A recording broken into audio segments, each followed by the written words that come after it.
Happy Rye Day, everybody. Hope you're having a wonderful Friday. That's right, I said Rye Day. Today we are going to sample 3 different ryes, do my homework on each of these before starting the video. These are all pretty different ryes, so we'll get into it here in a moment. But I want to remind you all, if you have feedback and comments, please leave those. I'd love to hear your feedback and your comments, suggestions, things I can improve upon. Of course, if you like this video, thumbs up, subscribe if you're so inclined as well. So let's get into it. We got, again, 3 ryes. The first one we're going to dip into is the new Riff Kentucky Straight Malted Rye Whiskey, aged 6 years. And this is from the new Riff Distillery.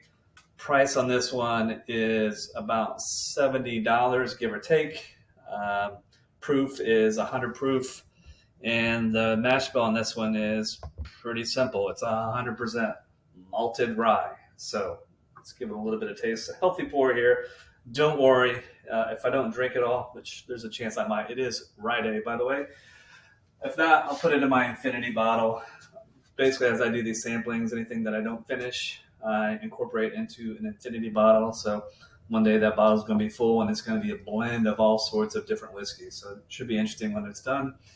My wife says she won't taste it because my lips have been on these glasses, but that's okay. More whiskey for me. So anyway, let's do the new Riff Malted Rye. Now, I've tried each of these before now, so it's not going to be my first tasting on the lips ever, but these are all pretty good products. Nose on this one's pretty soft. You know, there's a caramely type smell to it, but let's give it a taste.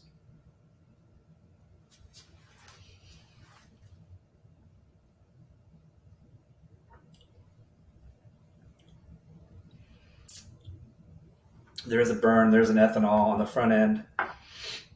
Usually, if you've watched any of my content before, or you know me and know my preference toward ryes, I like them because they bring the heat. And I would say this new Riff does that. It does bring the heat. But it's a softer heat than most ryes. And my suspicion is that it has to do with the mash bill being the malted rye. I don't have a lot of experience or being able to denote malted grains, but from what I've picked up from time to time from videos and reading and whatnot, sometimes that malted grain will add a little bit of sweetness to that. And I think this new Riff definitely has a little bit of that heat, but there is a nice subtle sweetness that goes along with it. So give it another taste, give you some more insights into this rye.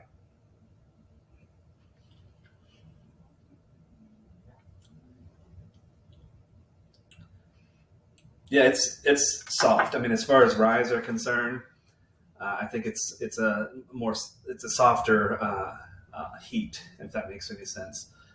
Very good drink. Again, this is the new Riff, and again, it's 100 proof. And I'm trying to look at my cheat sheet here, about $70, give or take. I don't know how hard this is to find. I happened to pick this one up in Danville, Illinois, a few weeks back. Good product. Mighty Bourbon Cup. Thank you, Andy, for this. This is one of my favorite gifts that I've ever got. Although today there's water in here so that I can mix in between. Okay. The aftertaste is really good on that too. The next rye we're going to try on Rye Day is the Old Ezra, aged 7 years, straight rye whiskey, full proof. So the proof on this is 114. It says it's charcoal mellowed. You can read a whole bunch of stuff on the bottle as well. Give you a little bit more intel about the Old Ezra rye. It is, as I said, 114 proof, 7 years. Should cost $80 or so. Again, I picked this one up in Illinois. I don't know how common these are in central Indiana. Of course, you all know about finding bourbons and whiskeys. Some are easier to find than others, but let's give this a little bit of taste. Oh, and the mash bill on this one is, their website's confusing a little bit because their website says that the ingredients are rye. But when I look at some other notes, what I find is that the old Ezra 7-year rye features 2 rye mash bills, one of which is 51% rye whiskey, and the other is 95% rye whiskey. So anyway, I don't know. I can't find much else about the mash bill other than that. A little bit of ethanol on the nose. It's not unpleasant. Sometimes you get a strong ethanol on the nose, and it can be a little overpowering and a little unpleasant.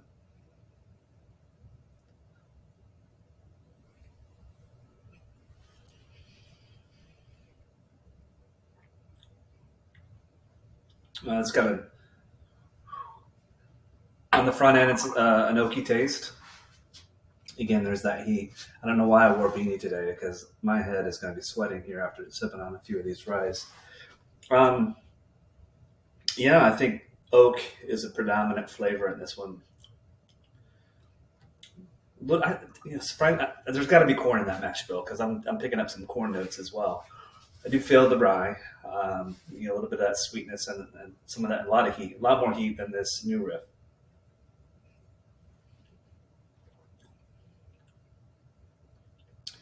As I find with most ryes, and even some bourbons, I just can feel that heat traveling down, getting into my belly. But it's all good. That is a good drink. It's nice. Uh, some of the things I'm getting into now is I've got I'm nerding out. If my wife is probably rolling her eyes as I tell you this, but I've created a spreadsheet of all the things that I have, and as I get new things, add them to my spreadsheet. Do a little bit of research. Just links to the distiller, links to a little bit more information, what the proof is, what the cost is, do I like it, things like that. I like this a whole bunch. This is really good. And you get about $80. All right, so third and final rye that we're going to have on this Friday night is the Angel's Envy finished rye. And this is a rye whiskey finished in Caribbean rum casks. It is 100 proof. And from what I can find, the age on this is somewhere between 6 and 7 years. Cost on this is a little bit up there. It's $110. Now, I've seen Angel's Envy a lot, and I've never ever had it. Not the bourbon, none of the products. This is the first Angel's Envy product that I had, and my wife was super kind. Last night, Amanda she was out running some errands, and she saw Angel's Envy, and she and I talked about it. She goes, she couldn't believe that I haven't had I can speak Angel's Envy before, and so she picked up a bottle. So Amanda, thank you, super kind of you. But let's give this Angel's Envy finished rye a try. The nose of this one is much more soft. I don't really pick up an ethanol at all in this one. It's finished in a rum cask, so I could pick up some rum notes in there for sure. So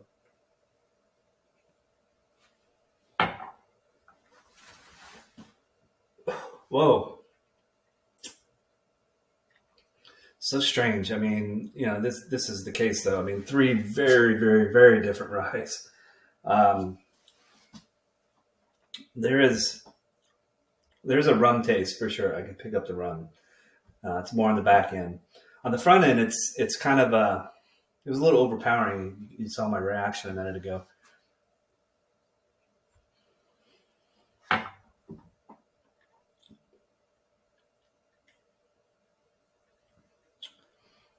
It's soft. It's got quite a bit of sweetness. I would say the heat is not quite as intense on this. I think my reaction a moment ago on that first taste was just there was a lot coming at me. I'll have to think about this one quite a bit more. I think this one's pretty complicated as far as the flavor profile and the mouthfeel, but very good drink. So I dig it. This whole all these tastings that I've been doing are really changing my perspective a great deal on bourbons and ryes and whiskeys in general. It's a lot of fun. So I would encourage you that if you've been curious about getting into the bourbon world in any way, shape, or form, just do it.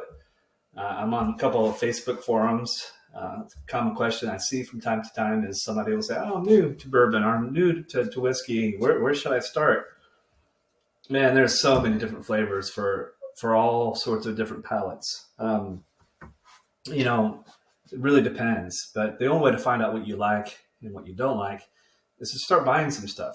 And one of the things I want to do here in the future, there's some relatively inexpensive bourbons that I've been reading a lot about and watching a lot of videos about that are really good products. So my advice to you, if you're new to this, new to the whole bourbon and whiskey world, is maybe start with some lower price tag products. These are all, I would say, mid to upper price tag. Of course, you can get, sky's the limit on some of these things. But again, the new Riff was 70, the old Ezra was 80, and this Angel's Envy is $110. So how do I rank these? They're so different.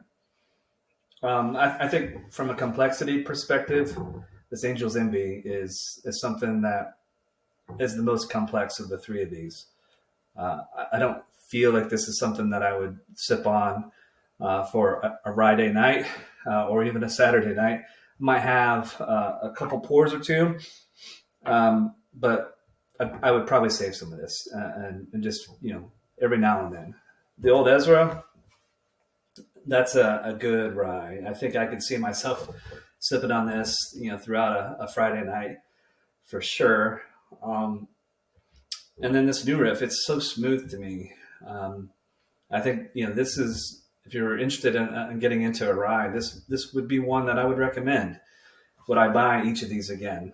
For sure on the old Ezra, for sure on the new Riff. Probably on the Angel's Envy. The price tag, though, has me, I don't know. It's a little up there as far as the price is concerned. So, again, what do you think? Have you had any of these? Do you have other ryes that you like? Do you have other bourbons that you like? Things that you think that I should taste and share my reactions with you all? If so, leave those comments. And again, thumbs up if you like this video. And if you're so inclined, I'd love for you to subscribe and see the other videos and content that we have coming out here real soon. So in the meantime, enjoy your rye day and your weekend and stay warm. And one way to stay warm is to maybe sip on a little bit of bourbon, a little bit of whiskey. It'll heat you right up. So until next time.